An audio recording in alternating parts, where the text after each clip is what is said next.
Saya minta supaya semua yang hadir di sini mengingat bahwa Gerindra itu adalah adik kandung dari PDI Perjuangan.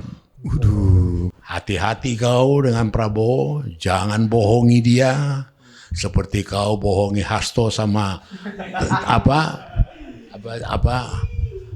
Dia telepon saya, Bang, abang ikut ya urusan apa Prabowo sama Jokowi. Kenapa? Siapa sih sebenarnya yang paling menentukan di mereka berdua itu? Prabowo apa Hasim gitu kan?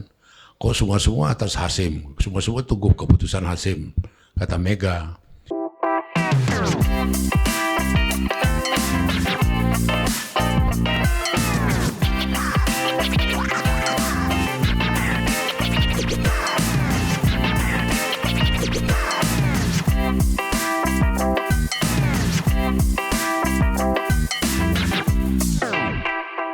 Welcome to Total Politik.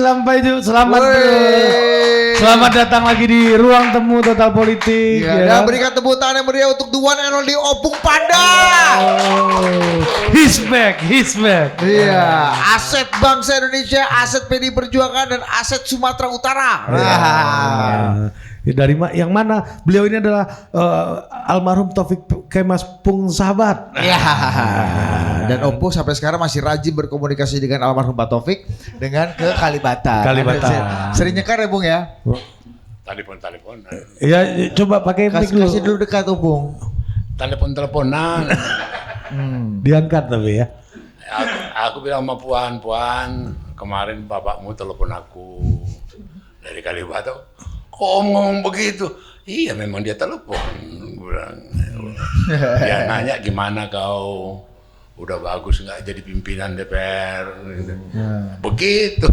Terus menurut Opung gimana? Apa ya? Ya aku kan halu-haluan sama bapaknya. Ya kan Opung kan nanya, Pak Taufik kan nanya ke Opung dalam dialog imajiner ini kan. Enggak telepon ini kan.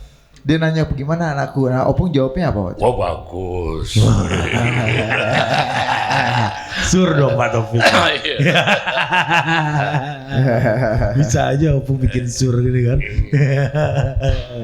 Oke, kita masuk ke isu yang sangat ditunggu-tunggu oleh orang adalah bagaimana kelanjutan di pemerintahan yang baru nanti, hubungan antara Pak Jokowi dan Pak Prabowo ini akan seperti apa gitu. Ini yang kita perlu tahu, forecast dari Opung melihat dua aktor ini gimana. Dan sebenarnya Opung sendiri kenal sama dua orang ini nih, ceritanya gimana sih dulu? Kalau Jangan sibuk. oke nih, iya. Gitu. Kalau Suaranya kayak Victor Huta Barat Opung ya. Cocok bikin Toba Drink. ini lagi serius. Iya, lagi. Kalau Prabowo, pertama kali aku berhubungan dengan dia waktu dia di luar negeri, belum ke Indonesia. Saya ketua Pansus Semanggi 1, Semanggi 2, waktu itu 2002. Dia telepon saya. Dia bilang, Bang Panda, aku belum bisa datang dari luar negeri. Kau minta izin kalau boleh ditunda pemanggilan saya minggu depan. Itu kontak person pertama kali dia. Nah kemudian secara fisik ketemu sama dia 2005.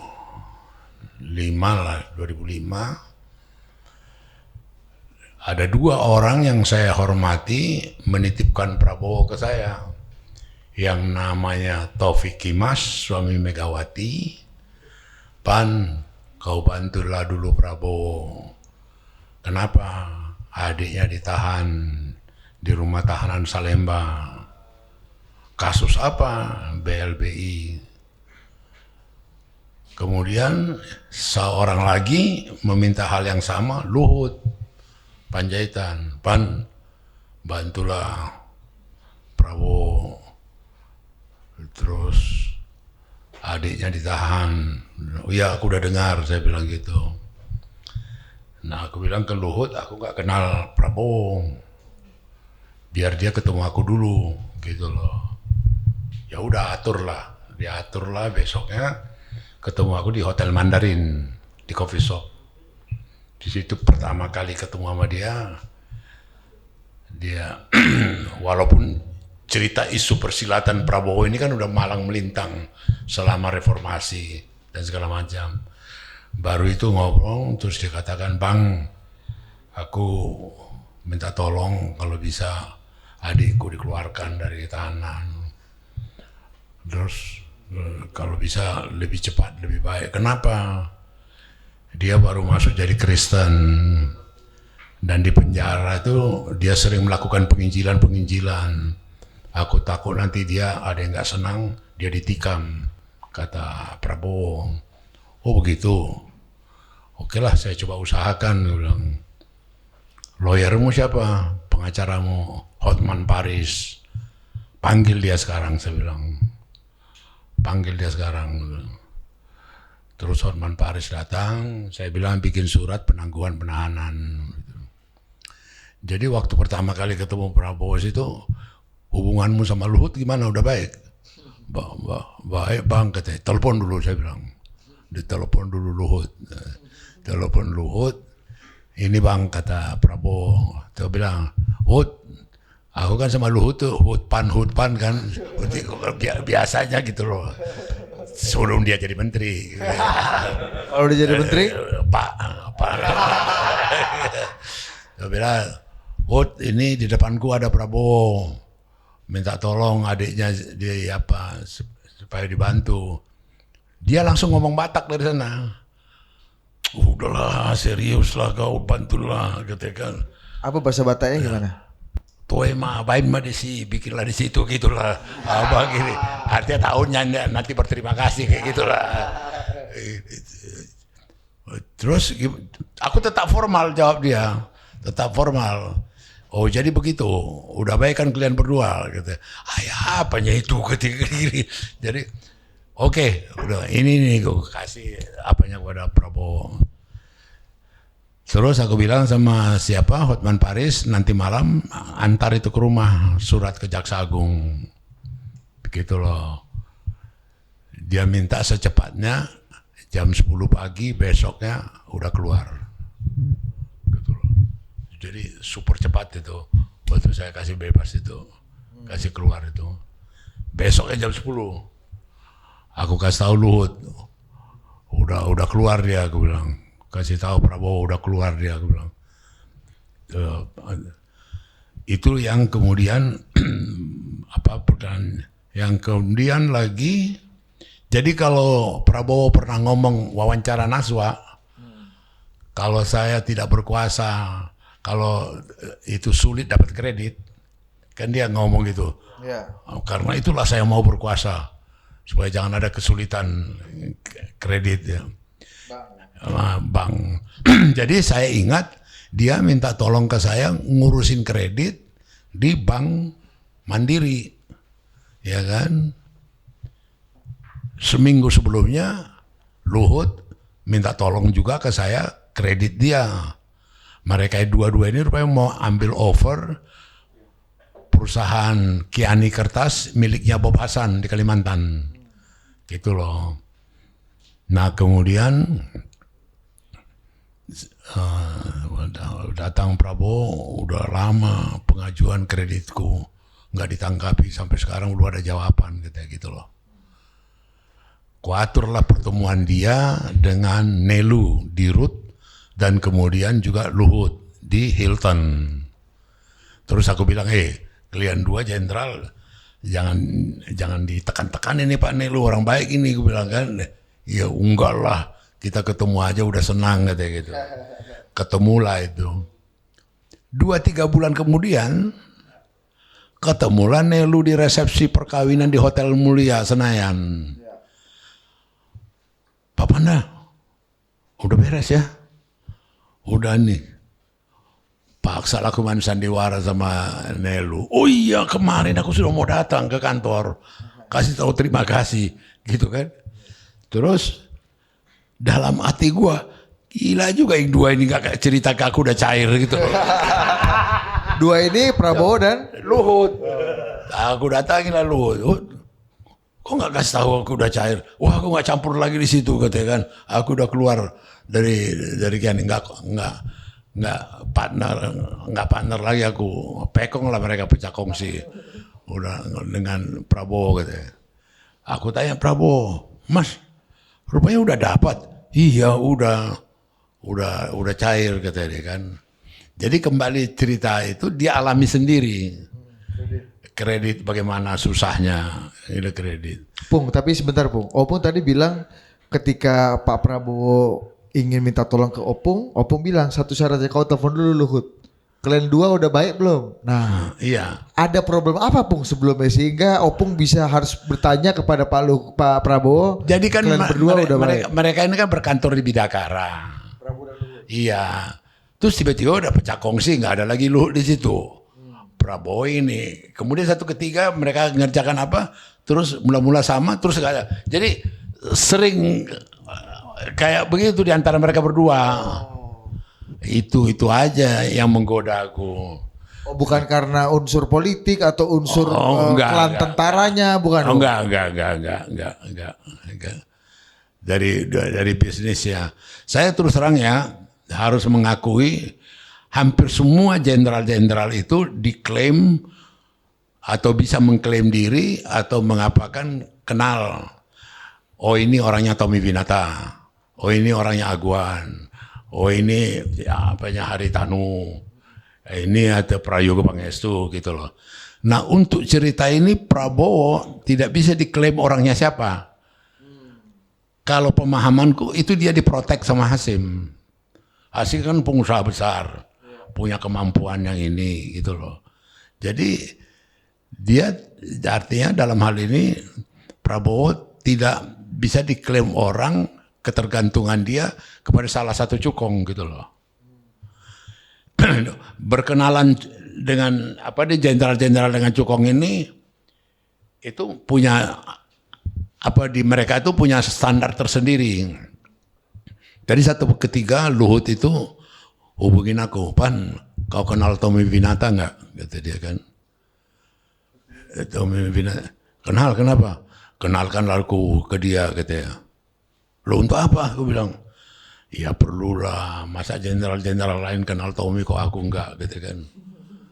Ya udahlah, kasihan juga, aku pikir gue, aku bawalah ke Tommy di Hotel Borobudur. Tom, ini calon pemimpin besar ini masa depan, orang penting ini, aku bilang. Iya bang. Jenderal Luhut Panjaitan, udah kenal nggak? Kenalkanlah dia di situ. 3-4 tahun yang lalu aku ke tempat Luhut, Tommy Winata ada. Benar nggak Tom? Sama-sama isi buku tamu kita. Gantian ya, Tommy dan Panda ya isi buku tamu mau ketemu Pak Luhut. Benar nggak?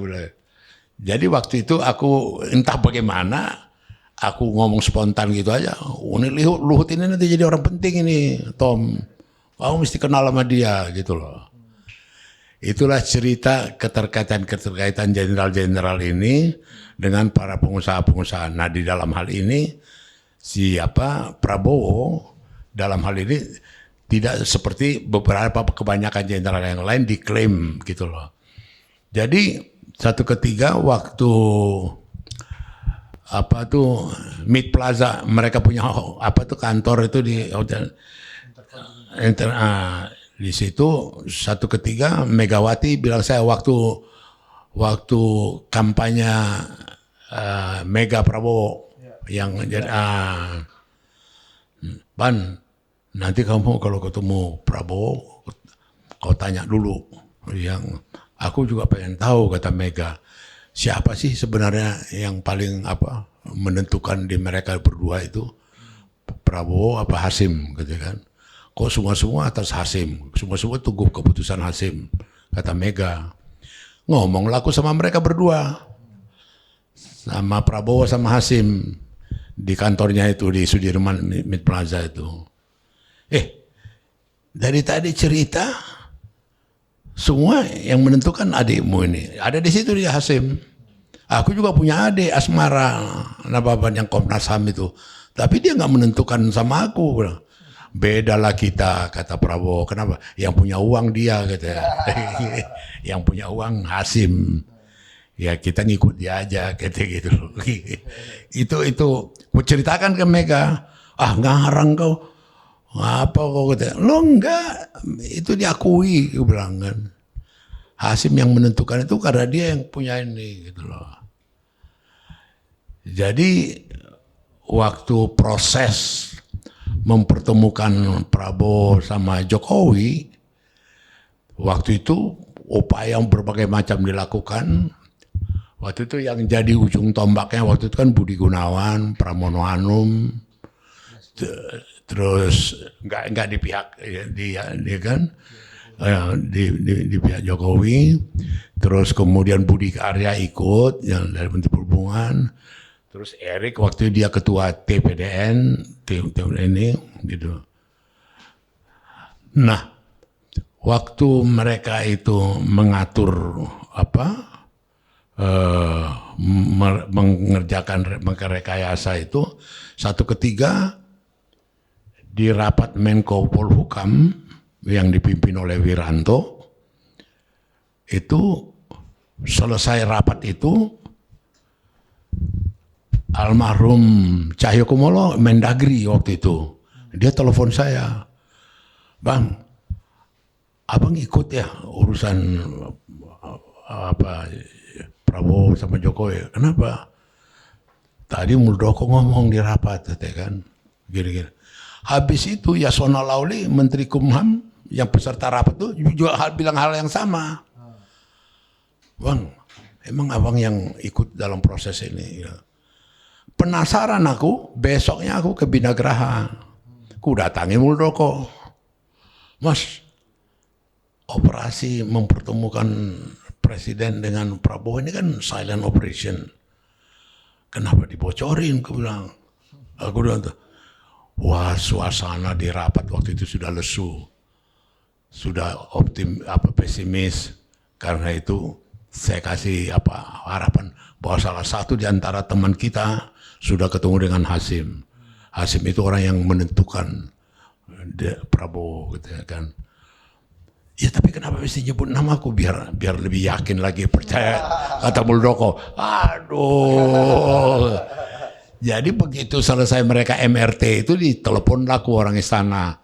Pak Panda sebentar lagi nyampe di Senayan. Itu maka aku hadir di pas mereka itu. Nah, pas lagi makan mereka, terus Prabowo lihat aku dari jauh, dia langsung tinggalkan Jokowi, dia sambut aku,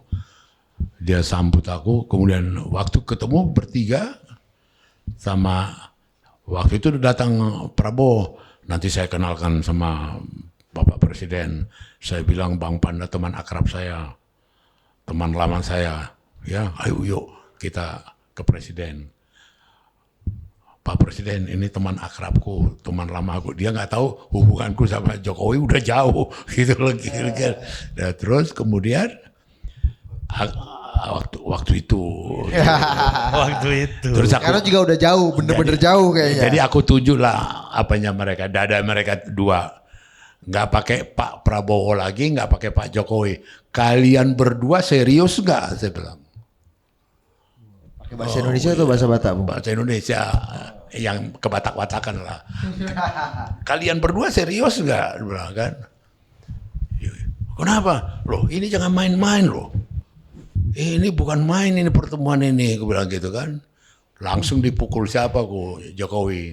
Ada tuh di foto dokumentasinya tuh. Langsung dia pukul saya. Ah bisa aja. Kata dia kan. Jokowi pukul opung? Iya dipukulnya aku lenganku. Dipukul lagi itu, ditepis lah. Bukan sama Pas Pampres yang pukul Pak Jokowi? Enggak ada urusan Pas Pampres. Orang kita bertiga. Pukul itu gini, enggak ya gini kan. Apa dia bilang, ya, bisa aja katanya. Nah itulah kemudian awal daripada mereka. Kalau Jokowi ingat, waktu itu saya kasih tahu, naikkan pangkat dia jadi jenderal. Aku kasih tahu pengalaman Luhut. Gimana Bung? Aku bilang sama Jokowi, Luhut itu oleh Gus Dur itu jadi apa? Jadi jenderal. Dan Luhut jabatan militernya 4 tahun sudah tenggelam, dibikin di kodiklat. Kolonel di kodiklat, brigjen di kodiklat, mayor jenderal. Terakhir dia danrem aja di Madiun. Dia nggak pernah pangdam, nggak pernah kasat, apalagi pangkostrat. Dijadikan dia bintang 4. Aku bilang, apa mesti begitu, kata Jokowi. Iyalah, saya bilang. Jadi senangnya Jokowi ini digantungnya persoalannya sebenarnya bisa diselesaikan. Ya kan dengan diangkatnya belakangan ini kan juga rame. Iya. Harusnya dari awal aja. Iya, dan aku udah ngomong ke dia masalah HAM juga. Mas itu legal menyatakan setelah diteliti, dipelajari, diapain, ternyata Prabowo tidak mempunyai pelanggaran HAM lagi.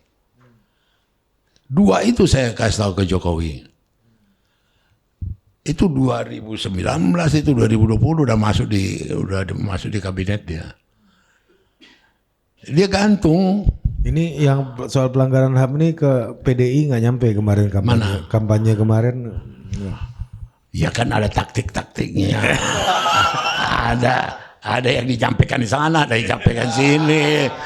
Namanya juga permainan politik. Bagaimana sih? Jangan hitam putih.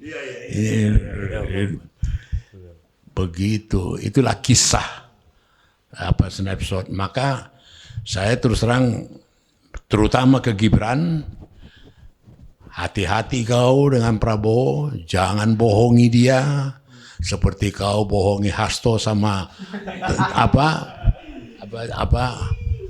tumbuh yang dibohongi. Kan bukan bukan bagian Dewan Kehormatan PD Perjuangan Komarudin Tambu Bambang Pacul. Enggak, Komarudin sama Hasto panggil Gibran. Benar enggak kau jadi wapresnya Prabowo? Enggak, sama sekali enggak. Terus kau masih PDI, loyal. Nah, yang begitu-begitu bohong-bohong gitu jangan praktekkan ke Prabowo gitu loh. Risikonya tinggi. Jangan-jangan waktu itu dipanggil sama Pak Komar dan Pak Hasto itu memang belum kepikiran, Bung. Siapa? Gibran untuk jadi wapresnya Pak Prabowo. Iya, balik dong dia kasih tahu lagi. Dia koreksi dong. Iya, etikanya kan gitu. Ternyata aku sekarang masuk. Kartuku hidup nih. Iya dong. Bukankah waktu itu juga sudah berkomunikasi dengan Mbak Puan misalnya salah satunya? Enggak juga, enggak ada. Jadi ya sama itu sekarang harus kita akui bahwa siapa yang bohong, siapa yang berdiplomasi atau bagaimana ceritanya, faktor bukan Ganjar lagi yang jadi wapres. Sampai sejauh mana Jokowi jujur menceritakan ini. Ada nggak dia menyatakan ke Mega, Mbak, Bu, bukan lagi Ganjar. Saya yang mau kita ajukan Gibran. Yang kayak gini tuh nggak dilakukan gitu loh. Secara etik sebenarnya itu udah dilakukan dan takut apa, ya kan? Maka terjadilah salah pengertian, maka terjadilah salah tafsir, ya kan? Nah, buat Prabowo sendiri juga terus terang, maka saya nggak terlampau khawatir Mega Prabowo, Mega Jokowi segala macam. Pada batas itu saya pikir Prabowo juga tahu diri, gitu kan? Ini urusan Jokowi dengan dia, gitu loh, ya kan? Urusan Jokowi dengan Mega, gitu loh. Jadi kembali lagi ke depannya, saya melihat terus terang aja karakteristik daripada siapa ini kan orangnya kadang-kadang telanjang terbuka apa sekali, siapa Prabowo. Ingat gak yang dia pidato? Kalau ada orang mau jadi calon gubernur, aku tanya, uangmu berapa? Ya kan? Aku tidak tanya sama dia, apa ijazahmu, apa karya ilmiahmu. apa ini ya, nggak belak-belakan aja dia ini gitu. Itu tidak ada sama Jokowi. Yang ada sama Jokowi sekarang ada drakor, drama Korea. Korea belenting lah. Ada apa gitu lah. Tidak terus terang terbuka lugas gitu loh. Itu. Tapi kayaknya tapi bohong sama siapa kata Bung? Dewan Kehormatan ya. Apa ya? Gibran. Nggak jujur sama Dewan Kehormatan PDI kan? Oh ya, sama Watubun. Iya, kayaknya jujurnya sama Dewan Kolonel ini kayaknya. Trimedia penjahitan Junior Opung ini. Enggak itu maka maksud aku hal-hal itu juga harus disadari oleh Gibran siapa sekarang partner dia. Gitu loh. Ya. Indah, sifat-sifat yang apa kemungkinan terburuk kalau Prabowo dalam tanda kutip merasa dibohongi, Bung? Iya makin dikunci dong dia, makin dikucilkan dong, makin dibikin proforma aja dia jadi wapres, ya kan? Karena kalau kita lihat sejarah, wapres itu hampir tidak ada fungsinya. Kalau istilahnya oleh ahli tata negara, nggak ada. Kepres ada, wapres nggak ada, wapres nggak ada, itu gitu loh, nggak ada ininya. Transisi yang waktu itu dicatat sejarah, Megawati sebagai wapres banyak melakukan kewenangan eksekutif apa segala macam, karena waktu itu kesehatan Gus Dur, gitu loh. Setelah itu dia lebih banyak sebagai simbol. Sebagai ini aja, aksesori aja. Artinya tidak berperanan eksekutif yang ini. Itu dialami oleh Tri Sutrisno, dialami oleh Adam Malik, oleh siapa lagi, Umar Wiradekusuma yang wapres-wapres. Semua jadi ban serep pun. Iyalah, tidak ada yang menjadi eksekutor itu. Artinya kalau memang misalnya nanti Gibran tidak punya peran yang begitu signifikan dalam pemerintahan, itu kan memang sudah sewajarnya kan? Iya, sudah biasa. Itu kalaupun dia apa ya karena kebaikannya Prabowo. Itu betul-betul kebaikan. Ya bukan saja ban serap, ya aksesori jadi wapres itu ya kewenangan penuh kita presidensial di tangan presiden. Gitu loh. Jadi ada nggak pernah dengar keputusan wapres? Ada pernah dengar instruksi seperti impres itu? Nggak ada. Tapi kayaknya kita pernah melihat sosok setelah reformasi seperti Pak JK gitu, Bung, yang begitu agresif, lebih cepat, lebih baik. Ya. Itu gimana melihat? Itu berunding. Mereka juga cerita ke saya, JK itu berunding dengan Jokowi, gitu loh. Jadi kan bahwa apa-apa tugas kewenangan dia segala macam. Bahkan waktu itu Jokowi cerita ke saya, tidak ada satu instruksi presiden yang keluar sebelum dibaca JK. Jadi tidak ada. Jadi Mas Panda, saya kasih tahu itu kepada Pratikno. Saya kasih tahu bahwa semua keputusan presiden itu sebelum saya tanda tangani dibaca dulu, dipelajari dulu oleh wakil presiden Yusuf Kala. Gitu loh. Dia hormati, dia hargai, dia delegasikan, dia ini kan ke ini. Bahkan waktu mau terjadi mutasi reshuffle itu, dia juga ada yang diajak, ada yang enggak gitu loh. Itu. Katanya Opung pernah ada masa Pak Jokowi juga akhirnya bermain politik juga, mulai menihilkan atau mereshuffle, menyingkirkan orang-orangnya Pak JK gitu, betul menteri-menteri yang dianggap Pak JK. Kemudian kawan Opung almarhum Bang Riza Ramli dimasukkan ke dalam kabinet untuk menjadi penyeimbang dari Pak JK. Itu kan artinya juga gejala pecah kongsi itu kan sebuah keniscayaan, Bung. Iya, Jokowi juga main gitu loh. Iya, dia juga bermanuver-manuver juga. Dan jadi cuma yang mau saya garis bawahi, standar atau fungsi atau peran daripada wapres itu adalah memang betul-betul dia hanya ban serap. Hanya udah itu aja. Kalaupun dia berperan berfungsi seperti Megawati waktu Gus Dur atau JK waktu awal dari pemerintahan dari Jokowi gitu loh. Itu setelah ada ini komitmen bersama gitu loh. Tidak ujuk-ujuk langsung dikasih gitu aja, enggak. Oke. Menarik. Nah, kalau melihat hari ini Opung dalam gimana sih Opung melihatnya relasi antara Pak Jokowi dan Pak Prabowo ketika sekarang elected presidennya udah Pak Prabowo nih. Nah, kita tahu gimana Pak Prabowo itu sangat hormat kepada Pak Luhut yang merupakan seniornya di Akmil. Bahkan panggilan Pak Prabowo tuh 08, panggilan Pak Luhut tuh 09 ya. 07 apa 09? 09 ya. 09. Ini wah ada penghormatan yang tinggi, tapi di sisi yang lain kata Opung tadi kelahi-kelahinya sama Pak Luhut juga nggak terhindari juga gitu. Yang sebagai seniornya gitu ya. Nah, dari melihat karakter dan pola dan kebiasaan dua orang ini Opung punya pandangan nggak? Tapi kalau udah formal begini yang saya tahu, Luhut itu sangat menghargai hierarkis. Kalau udah formal, udah presiden gitu loh. Dia sadar itu. Nggak mungkin dia mengapakan di depan orang, depan masyarakat, ada segala macam. Bahwa dia ada sesuatu yang melebihi dari Prabowo. Saya pikir nggak terjadi itu. Gitu loh. Kalau pemahaman saya ya.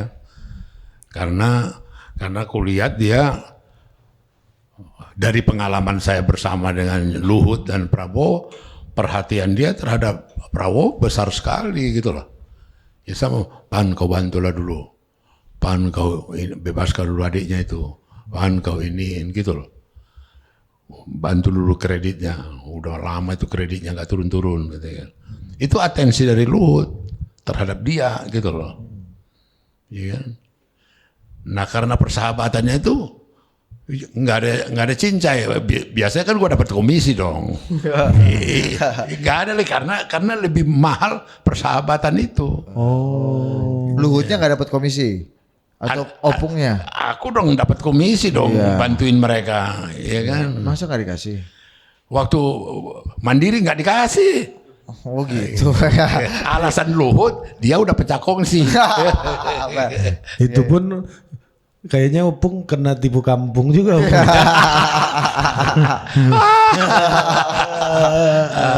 Opung datang ke aku udah pecah sama Budi Pung kata. Supaya nggak kebagian.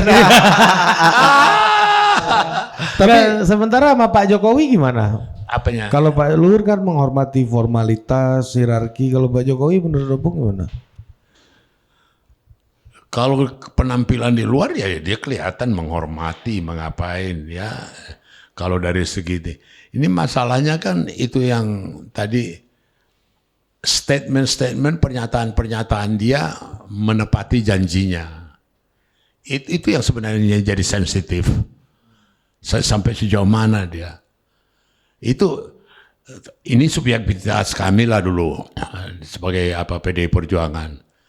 Dalam perjalanan panjang dia, di akhirnya dia tidak jujur, tidak terbuka, tidak satria, gitu loh. Ya kan? Jadi itu yang kita sesalkan. Buat apa? Apa sih salahnya bicara sama Mega? Anakku mau maju, gitu loh. Dan itu sudah pernah terjadi waktu wali kota Medan, mantunya, waktu wali kota Solo. Apa sih? Mega juga nggak alergi. Kalau dikatakan anakku mau maju jadi wapres, ya kan? Kan tidak menjadi satu drama yang begitu gitu loh. Tapi itu pun tidak jujur, tidak terbuka gitu loh. Opung melihat dua sosok ini baik Pak Jokowi ataupun Pak Prabowo, gimana sih memandang prinsip konsep setia kawan tuh gimana menurut Opung? Lihat dua orang ini yang kemudian kita bisa membaca bagaimana relasi ini ke depan gitu. Soal setia kawan ini, Pung. Tadi Pak Luhut udah dapat concern tuh dari kalau aku lihat dasarnya Prabowo itu pasti dididik dia baik oleh etika, disiplin dan sebagainya, dia menghargai, pasti menghormati Jokowi. Dalam arti kata, apalagi pernah presiden, apalagi pernah membantu dia, melegalisir dia menjadi seorang menteri. Adalah mau dikatakan utang budi atau ada dikatakan apa, adalah. Nah saya pikir pada Prabowo juga diakuinya sendiri, dia jadi presiden, waktu awal dia jadi menteri, Prabowo mengatakan ke saya, aku tanya dia, maju nggak nanti jadi jadi calon presiden? Aku ingat betul itu jawaban dia, tergantung Pak Presiden, tergantung Pak Jokowi. Kalau saya diizinkan maju, saya akan maju. Itu 2019. Itu loh. Nah kemudian terakhir kan dia ngomong, saya ditangani, saya dibantu, saya diapakan gitu ya. Saya pikir ya kalau style dia, gaya dia, ya dia tinggal menghormati. Tinggal sekarang bagaimana memposisikan dirinya Jokowi, bukan bagaimana Prabowo, gitu loh. Beda. Ini Jokowinya ya jadi titik. Iya beda dong. Kalau Opung lihat Prabowo-nya nggak akan banyak berubah seperti Prabowo yang Opung kenal 10, 20, 30 tahun yang lalu. Iya. Dia artinya gini ya, dia ada bikin buku. Dia akan bikin buku, Lux itu bukunya itu, 2021. Aku juga bikin buku. Ada buku juga aku bikin. Lahirnya petarung, anak petarung. Buku dia, waktu dia kasih ke saya dengan tulisan tangan, ada kata-kata yang mengapa saya menyergap otak saya. Jika berkenan. Bayangkan tuh rendah hati. Buku udah begitu bagus, belum tentu aku mau. Iya kan? Yeah. Belum tentu. Di tulisan itu dikatakan jika berkenan. Itu betul-betul orang yang punya karakter ini rendah hati. PDI sama Pak Prabowo nggak ada masalah ya Bung ya? Ya enggak lah. Lo dia sendiri ngomong di rapat resmi, dengar dulu. Ini rapat resmi PDI Perjuangan dengan Gerindra. Waktu koalisi Presiden Cawapres. Saya minta supaya semua yang hadir di sini mengingat bahwa Gerindra itu adalah adik kandung dari PDI Perjuangan. Waduh, kandung gitu. Ya? Adik kandung. Gua. Biasanya adik kandung juga ada yang bunuh kakaknya. Ada kan? Ada sih.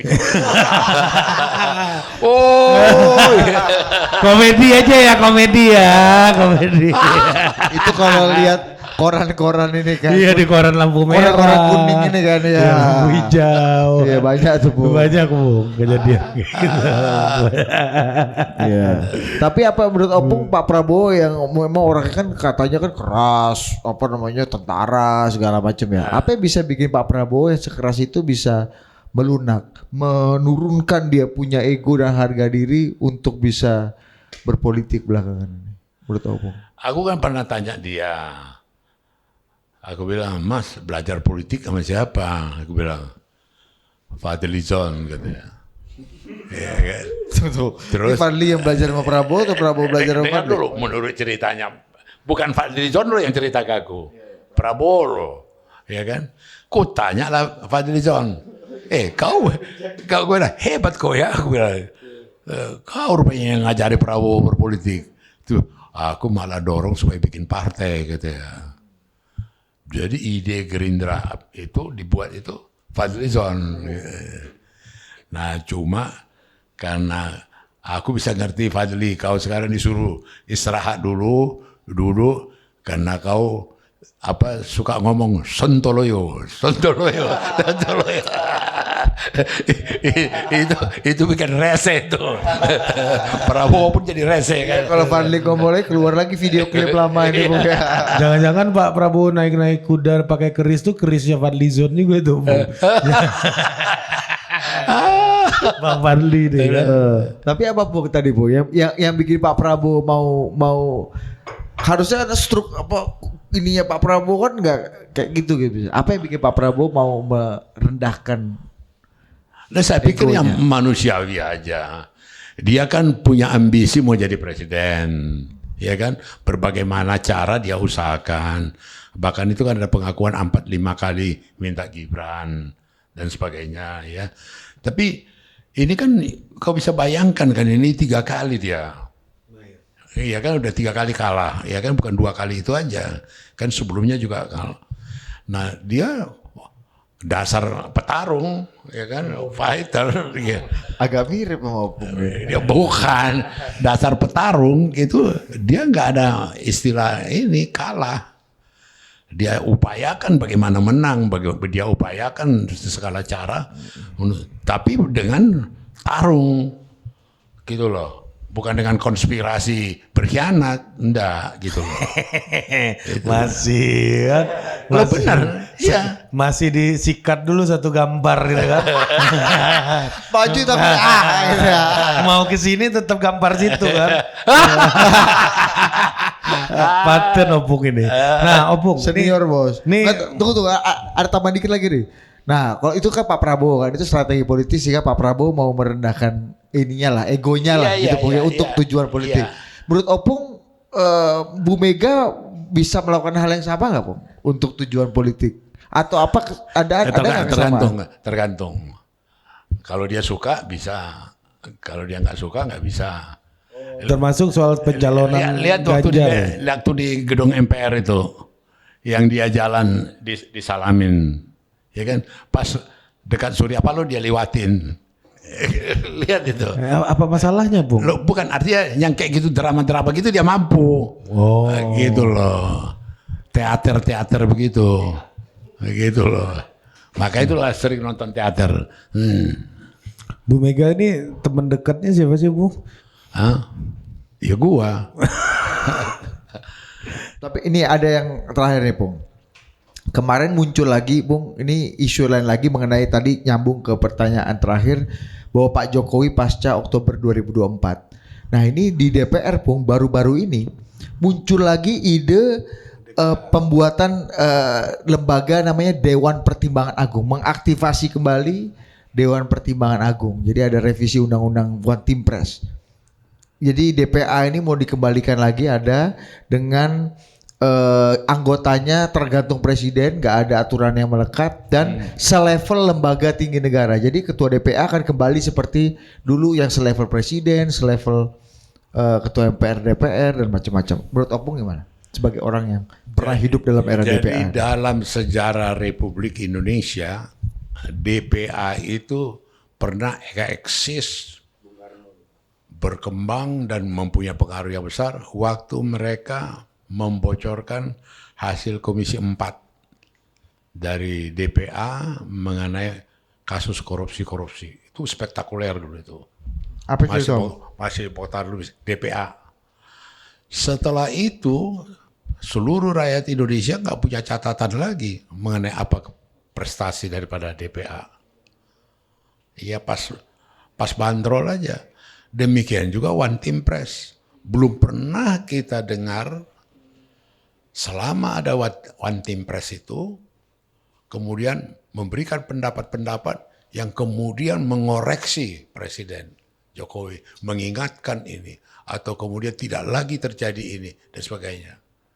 Termasuk One Team Press nggak tahu apa pendapatnya mengenai IKN. Apa gitu loh. Jadi hampir tidak pernah. Jadi sebenarnya institusi badan ini nggak punya pengaruh apa-apa terhadap rakyat gitu loh. Nggak juga jelas manfaatnya apa.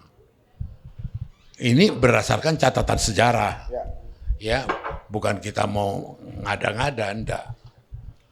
Belum ada. Wah, nggak jadi. Kenapa One Team Press pendapatnya begini?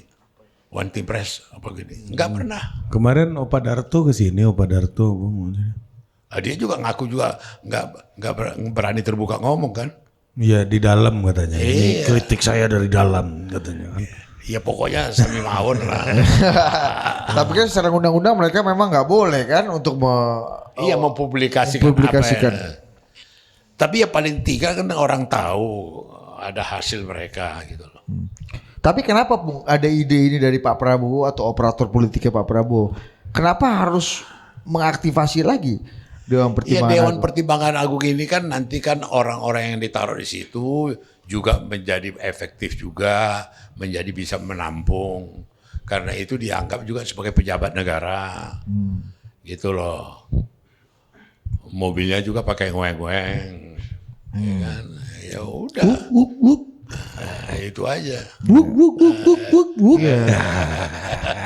Iya nih, ini udah karena udah masuk program legislasi nasional untuk revisi Undang-Undang Nomor 19 tahun 2006 tentang One Team Press nih, Pung. Ada yang bilang bahwa juga ini akan menjadi rumah barunya Pak Jokowi nanti dalam ketatanegaraan kita ke depan, sehingga marwahnya dinaikkan dari One Team Press menjadi Agung. Dewan Pertimbangan Agung. Opung melihatnya gimana? Saya pikir One Team Press dan DPA itu kan sama-sama aja, namanya aja, cuma nggak ada marwah-marwahnya itu, nggak ada itu marwah-marwah. Dewan Pertimbangan Agung itu yang saya katakan tadi, diminta atau tidak diminta oleh Presiden memberikan pendapat.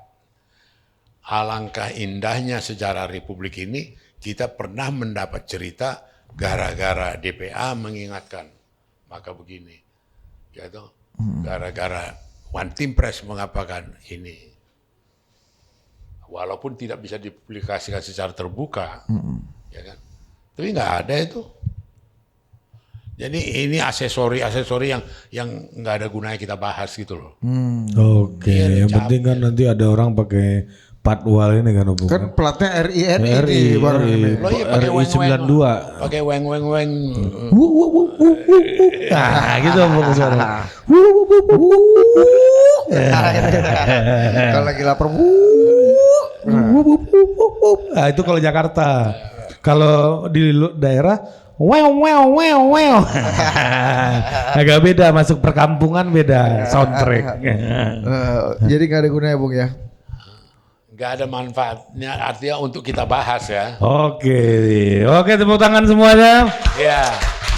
Terima kasih Opung Panda Ramadan. Sampai jumpa lagi di Total Politik berikutnya. Dah.